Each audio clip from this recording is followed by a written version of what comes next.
Libertarian ideas are radical, yet deeply rooted in Western tradition. We've been fighting, we have a record to be proud of. We've been fighting ignorance, superstition, privilege, and power for several centuries. And it is to those ideas and that struggle that we owe the best parts of our civilization. More often than libertarians often recognize, we live in a world of freedom and progress. Imperfect freedom and imperfect progress, to be sure, but real.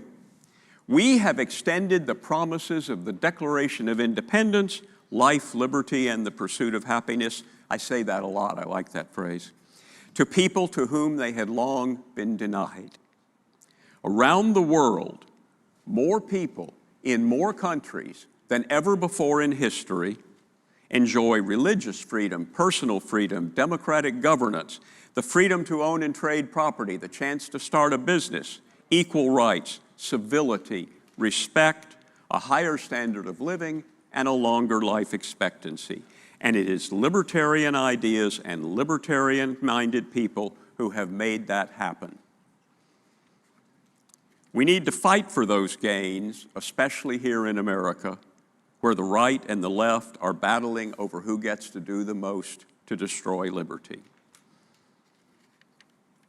I was asked once by some skeptics what the most important libertarian accomplishment ever was. I thought for a moment and said the abolition of slavery. Okay, they conceded, name another. Now, I thought if you had the abolition of slavery on your resume, you're ready to meet your maker. That's pretty good. But I thought more carefully, and I said, bringing power under the rule of law. That was a revolutionary achievement. Constitutions, divided powers, consent of the governed, all of those things help to constrain the natural human instinct to gain power over others. And constraining that instinct for power is our revolutionary achievement. But it's still incomplete. It's what the levelers and John Locke and the American founders fought for and the abolitionists. It's what the protesters in 1989 against communism fought for. It's what our friends in Russia and China and Egypt and Ukraine and Hong Kong fight for in challenging circumstances that we never face.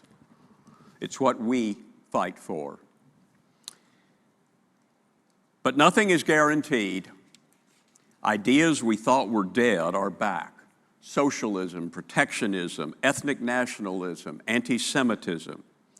In what was once Ronald Reagan's party, we see people advocating something called national conservatism, which is old-fashioned big government dressed up in new clothes. Protectionism, control of private enterprise, scapegoating of minorities. They denounce the Enlightenment and liberalism. Some of them even advocate imposing a national religion. And that's why our job is not done. We now confront the rise of illiberalism on both left and right with threats to peace, liberty, democracy, trade, and growth.